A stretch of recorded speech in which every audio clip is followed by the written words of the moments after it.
So today's video is gonna be a fun one. We're gonna get right into it.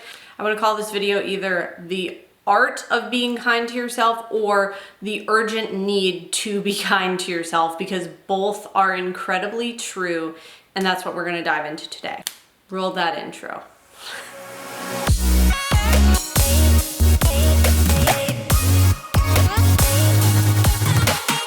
Often, especially as creatives, but everybody on any level deals with something like this: negative self-talk, talking yourself down, saying derogatory things about yourself, whether it's about what you do or how you look or how you think or how you feel or how you go about your daily life. Probably at some point you've said something to yourself like, I wish I had done that better. Why can't you just perform more? Why can't you hustle like that person? I just feel so unproductive today. I'm such a lazy, unproductive person. We've probably said quite a few of these things to ourselves. I know that I have, as a creative and as a human being. The thing is, we have to pull back, especially in our creative careers, and look at, why are we doing what we're doing?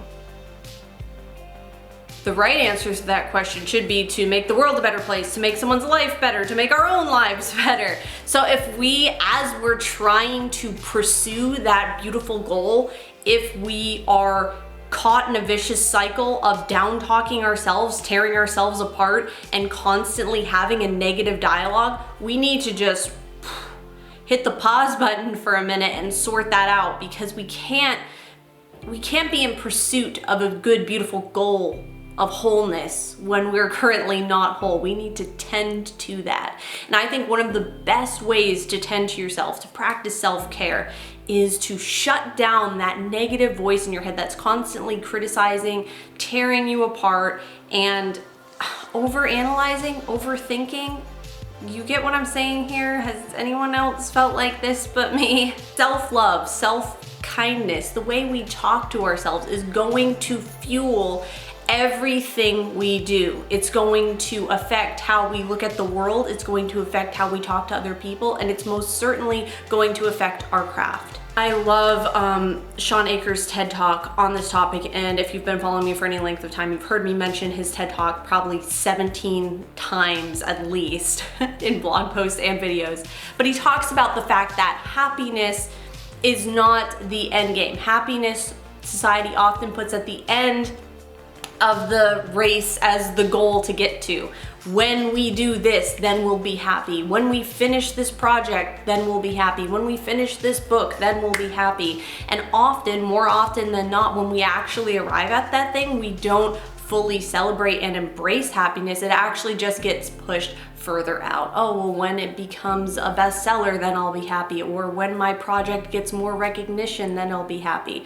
It always gets pushed out further and further. So what does that tell us? It tells us that we need to start from a place of happiness.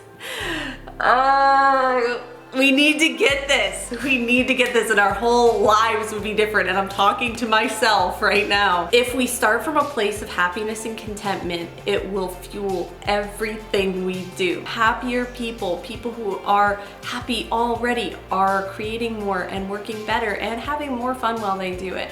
So how can we generate happiness? That is a question I think they've been asking since, Galileo was making stuff. That begins with our own internal dialogue in our minds of how we view ourselves. Why do we feel the need to pull ourselves apart? Would you do that to your best friend? Would you, to their face, tell them, that thing you made is total garbage. Why did you waste your time doing that? You look terrible. You're literally just not doing enough. You're not working enough. You're not working out enough. You're not writing enough. You're not doing all the things. Why aren't you doing all the things? It makes no sense. I don't understand why you can't do all of it all the time and still be super happy while doing it. There must be something wrong with you. Who would speak to another human being like this? You would never talk to someone like that, but yet we talk to ourselves like that all the time. So how can we practice kindness? Getting quiet with yourself and appreciating the fact that you were created to create You are a loved, valuable being. Breathing in and realizing that breath is a gift and that you're here for a reason. You're here to create. You're here to be above all. You're here to realize what your purpose is, and your purpose is not solely wrapped up in what you put out. Your value is immeasurably beyond that. Even if you are making nothing, you are a valued, loved being who is here for a very, very important reason. Breathing in, saying, I am grateful for who I am, and I love who I'm becoming. Maybe just start there. Maybe when you hear the little chatter, pause. I am grateful for who I am, and I love who I am becoming. And if that doesn't work for you, come up with a different thing to turn to. There are so many big truths for you to grab onto and use as weapons against negative self-talk. And what will happen is that will become your new habit. Instead of the negative self-talk,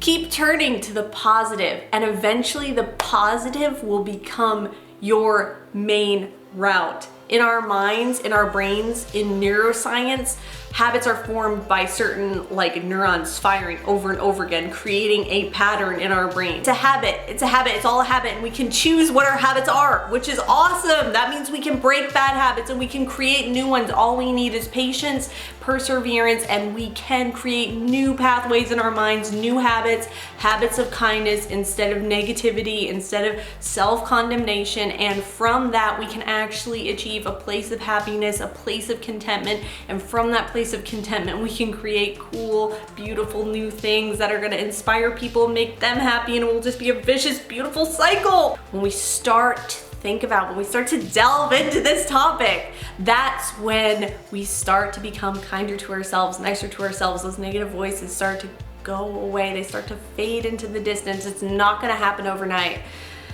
It's not going to happen overnight. Nothing like that ever does. It's a practice. It's something we keep returning to, and it's something that we're privileged to be able to practice. We're privileged to be able to come back every day and try again and again and just get better and better and better. So I hope you got something out of this video. I felt like I kind of jumped all over the place, but I'm really excited about this. This is something I'm exploring. I'd love to hear your thoughts. What are some things you turn to when you start getting negative? What are some positive things you turn to? What are some maybe positive mantras you like to say to yourself? If you like this video, give it a thumbs up, subscribe, all that good stuff. If you'd like to see exclusive content, check out my Patreon page. I post exclusive short stories, a secret podcast, and you'll be invited to join my secret Facebook group. Thank you so much for watching. Otherwise, I hope you have an amazing week ahead. Stay stoked, my friend. Peace, and I will see you in the next video.